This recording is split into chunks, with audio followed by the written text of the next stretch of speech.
मैले क्याप्टेन्सी पाउँदाखेरि म 21 वर्षको थिएँ भर्खरै हैन। सुरुमा चाहिँ मलाई एकदमै गाह्रो भयो के। त्यतिखेर हाम्रो साफ गेम थियो सिलगढीमा। त्यतिखेर चाहिँ मलाई टिमलाई लिड गर्न धेरै गाह्रो भयो। मैले छोड्दिन्छु जस्तो पनि आफैलाई फिल पनि हुन्थ्यो क्या, मैले सक्दिनँ जस्तो पनि के। किनभने अब सबैलाई एकरूपता बनाएर राख्नु पर्यो हैन। अब सबैको चित्त पनि बुझाउनु पर्यो। अब सबैले गल्ती गर्यो भने अब सुरुमै आफैले गाली खाइन्छ हैन। अब फेरि फिल्डभित्र मात्र क्याप्टेनसिपको भूमिका निभाएर त भएन, फिल्ड बाहिर पनि निभाउनु पर्यो हैन। त्यो कुराहरुमा चाहिँ हरेक कुरामा अब जति हाम्रो इज्जत हुन्छ त्यति नै गाह्रो पनि चाहिँ हुन्छ।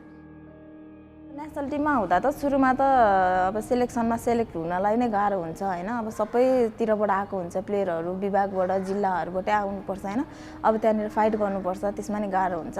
अब पहिला त फेरि कति सोर्स फोर्स भन्ने चल्थ्यो नि त। अब हामी त त्यसरी अब सोर्स न फोर्स अब कोही पनि हुँदैन थियो। आफ्नो गेम देखाएर पर्नुपर्छ भन्ने हुन्थ्यो नि दिमागमा, एक त प्रेसर त्यो पनि हुन्थ्यो हैन। अब अहिले त्यस्तो छैन, पहिलाको जस्तो सोर्स फोर्समा चल्ने छैन। पहिलेदेखि नै अब महिलालाई भन्दा पुरुषलाई नै बढी प्राथमिकता दिइन्छ हैन। अब मलाई चाहिँ के लाग्छ भने हामीलाई पुरुष बराबर गर्नु पर्दैन। जस्तो फुटबलकै मात्र कुरा गर्ने भए पनि अब पुरुषहरुको धेरै गेमहरु हुन्छ हैन, नेशनल इन्टरनेशनल उनीहरुको धेरै गेम एकदम धेरै हुन्छ। अब हाम्रो हेर्ने भए हामीले अब यही नेपालमै पनि पोहोर एकचोटी लिग खेलेको देखिबाट अहिलेसम्म पाएन। अब हुन थाले चैतदेखि हैन। अनि त्यस्तो हिसाबमा पनि कस्तो हुन्छ भने मलाई चाहिँ के लाग्छ भने पुरुषको बराबर गर्नु पर्दैन। उनीहरुको दाजुमा 25% नै हामीलाई गरे भने पनि महिला चाहिँ धेरै अगाडि बढ्न सक्छ के। अब जस्तो मुखले मात्रै हामी महिलाको लागि पनि यो गर्छु भनेर भएन नि त। व्यवहारमा पनि त देखाउनु पर्यो नि हैन। अब महिलाले गर्न नसक्ने त अहिलेको जमानामा केही पनि छैन नि त हैन। अनि त्यो हिसाबले चाहिँ मलाई कस्तो लाग्छ भने अब महिलालाई चाहिँ माथि बढ्नलाई चाहिँ ठाउँ नपाएको के।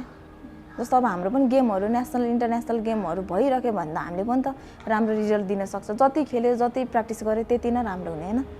अनि मलाई चाहिँ जस पुरुषहरुलाई त बढी नै हामी महिलाको हिसाबमा त पुरुषहरुलाई एकदमै बढी फ्यासिलिटी छ के। यस्तो हुन्छ इन्टरनेशनल गेम अब गराउने हिसाबले र पार्टिसिपेट गर्ने हिसाबले त पुरुष नै अगाडि छ। अब हामी पछि नै छौं महिला हैन।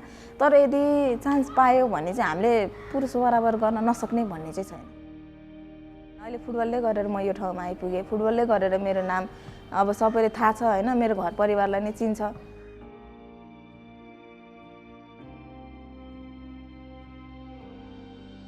सुधार चाहिँ फुटबलमा धेरै कुरामा गर्नुपर्ने छ हैन। जस्तो अब जिल्लादेखि नै के अब ग्रासरुट लेभलदेखि नै धेरै सुधार गर्नुपर्ने छ। अब कति जिल्लाहरुमा त अब यसै कोचहरु त छ तर ट्रेनिङहरु पनि हुँदैन हैन। अब कतिलाई खेल्न मन लागिरा हुन्छ हैन।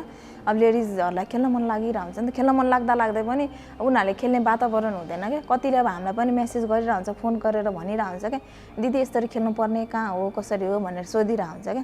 अब त्यसरी हरेक जिल्लाहरुमा त्यसरी महिलाको लागि पनि हैन अवसर मिल्यो भने चाहिँ एकदमै राम्रो हुन्छ। अनि जस्तो अब एन्फाले नै पनि अब लेडिज फुटबललाई चाहिँ अलिक प्राथमिकता दिएर धेरै टुर्नामेन्टहरु गराउने, नेशनल इन्टरनेशनल हैन अब फ्रेन्डली म्याचहरु नै धेरै राख्ने गरे भने चाहिँ लेडिज फुटबललाई अझै राम्रो हुन्छ जस्तो चाहिँ मलाई लाग्छ।